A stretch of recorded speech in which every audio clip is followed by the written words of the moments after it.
As individual countries, we are very weak.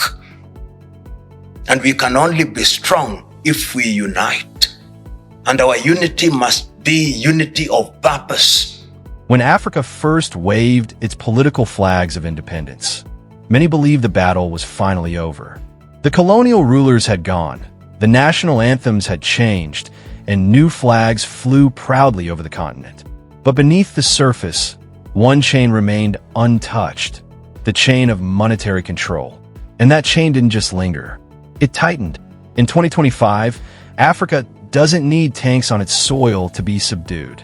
It doesn't need soldiers on its streets. All it takes is the wrong kind of money in its pockets. Money that doesn't serve Africa, but keeps it dependent. Money that France can control. That is what Captain Ibrahim Traoré understood better than most.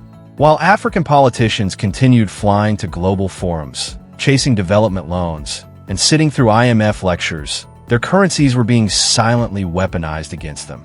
And the clearest example of that weapon is the CFA franc. The CFA isn't just a currency, it's a foreign tool disguised as a national one. Born directly out of French colonialism, it still binds 14 African nations to a monetary system overseen by the French Treasury. To this day, those countries cannot print their money freely. They cannot move their reserves without French approval. They are even forced to keep a large portion of their foreign reserves in French banks, interest-free. In practice, that means African countries are independent only on paper. When global markets crash, they can't protect their economies. When inflation hits, they can't stimulate growth. Their lifeline, money, is controlled in another country's capital. So why launch a new African currency now? Because for the first time in decades, the geopolitical structure that enforced this colonial arrangement is cracking. France is losing its grip in West Africa. ECOWAS, once a united bloc, is splintering. And across the region, military-led governments in Mali, Niger, Guinea, and Burkina Faso are breaking with old alliances. This is more than rebellion. It is replacement.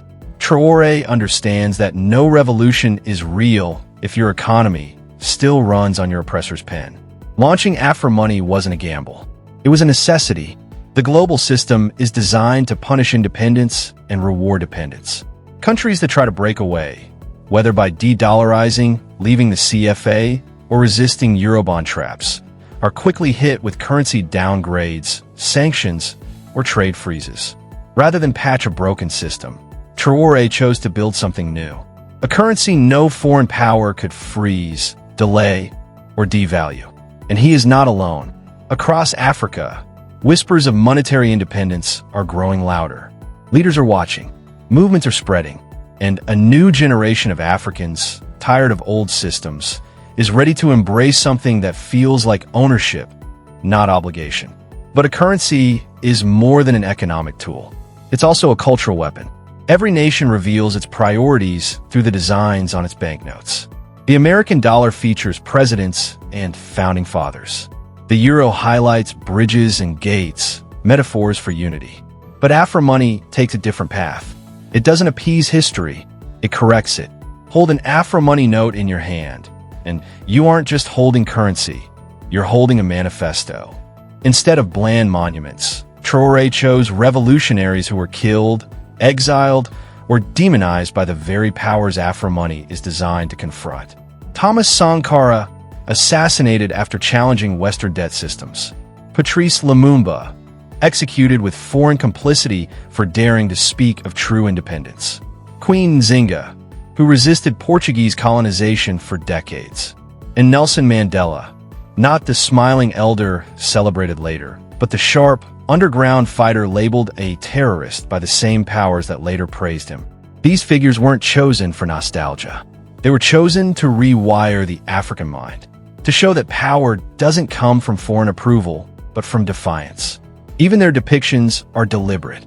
Sankara's steely eyes confront you. Lumumba burns with restrained fury. Queen Nzinga takes the center, spear in hand. Mandela appears not as the reconciler, but as the fighter. Even the typography is bold. The words Afro Money don't hide in corners. They dominate the center. Some notes even bear inscriptions in African languages, not colonial tongues. a quiet rejection of linguistic imperialism. The coins are no less symbolic. They are miniature monuments. Africa, without colonial borders, fists breaking chains, baobab trees entwined with circuit diagrams, symbolizing Africa's growing digital power. Each coin bears inscriptions of African proverbs, speeches, and poems once erased by colonial textbooks. This isn't just money, it is memory, and that is why global elites panic.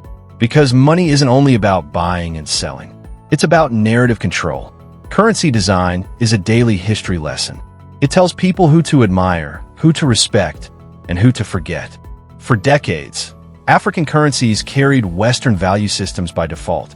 Afro Money replaces that with unapologetic African pride. But there's another dimension.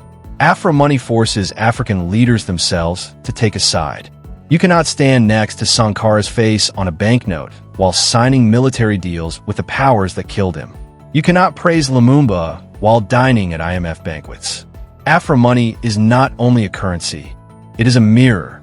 And for many, that reflection is uncomfortable. The true fear is not that Afro Money will fail. The fear is that Africans will believe in it. Because belief is contagious. And once belief takes physical form, printed, minted, and circulated, it becomes very difficult to kill. Still, belief alone isn't enough. If Afro Money is to survive, it must be armored against sabotage. History is full of examples of African economic experiments destroyed, not by weak economics, but by external attacks. Traoré studied those failures carefully. From its conception, Afro Money was designed not just to exist, but to endure. Its backbone isn't fragile paper. It is blockchain, a decentralized digital ledger spread across multiple African nations. No single server can be seized. No foreign central bank can freeze it. Every transaction is verified without passing through Western-controlled systems. This is not speculation-driven cryptocurrency. It is security-driven digital sovereignty, hosted in African-controlled data centers. Many powered by renewable energy, Afro Money's blockchain backbone is immune to foreign seizure. But Traoré didn't stop at technology. He restructured trade itself. Afro Money will first be adopted in transactions involving Africa's most strategic resources: Burkina Faso's gold, Congo's cobalt, Nigeria's oil, Niger's uranium. These are commodities so critical that buyers cannot easily boycott them. Africa's resources become Afro Money's shield. Parallel to this, a new African payment system is being built, independent from SWIFT, modeled on Russia's SPFS and China's CIPS. Even if the West cuts Africa off, trade within Africa and with allies like China, Russia, and Turkey can continue. To protect its value, Afro Money is backed not by a single commodity, but by a basket of African resources: gold, cobalt, oil, and more. This makes it resistant to manipulation. Drive down one resource, and the others hold the line. And to shield against internal betrayal, Traoré has limited early adoption to reformist or military-led governments aligned with his vision. Only once the system is stable will it expand continent-wide. This staged rollout minimizes sabotage from elites who profit from dependency. The result is a fortress currency, engineered to survive economic sieges, political storms, and cyber warfare. But Traoré's vision goes further. Afro Money is just one piece of a larger puzzle, a borderless Africa. Today, African trade is still trapped by colonial borders. Moving a truckload of grain from Burkina Faso to Ghana can require more paperwork than shipping the same grain to Europe. The system was designed this way, to send African wealth outward, not inward. Afro Money changes that. By pairing the new currency with two other tools, the African Continental Free Trade Area and a single African passport, Traoré is building an integrated economic space. Goods, people, and wealth moving freely without borders or conversion fees. The trade area removes tariffs. The passport removes visa restrictions. Transport corridors, railways, highways, energy grids remove physical isolation. And Afro Money removes currency fragmentation. Together, they create something Africa has never had in modern history: economic sovereignty on a continental scale. Imagine it: a unified African market of 1.4 billion people, trading in one currency, backed by the richest resource base on Earth. It would rival the European Union in scale and surpass it in natural wealth. It would shift Africa's bargaining power permanently, no longer negotiating as dozens of weak economies, but as one. But every revolution has enemies. Afro Money threatens not only foreign powers, but African elites who benefit from dependency.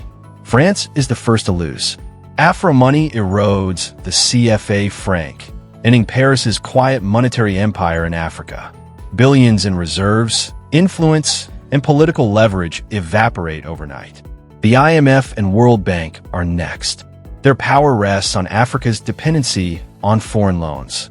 A continent trading in its own currency, backed by its own resources, no longer needs bailout packages with hidden conditions. Multinational corporations also stand to lose. For decades, they exploited currency instability to buy African commodities cheaply and sell products expensively. Afro Money forces them to play fair or leave. But the most dangerous opposition comes from inside Africa itself.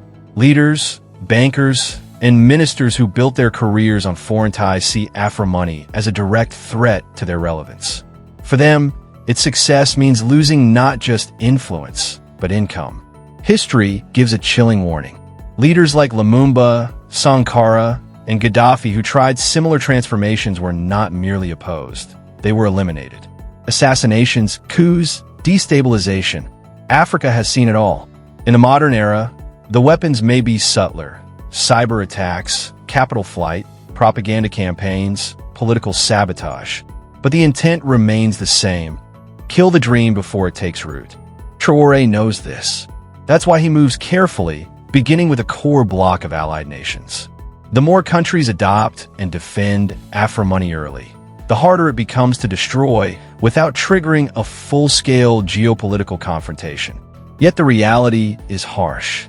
No revolutionary currency has ever been born without blood being spilled somewhere along the way.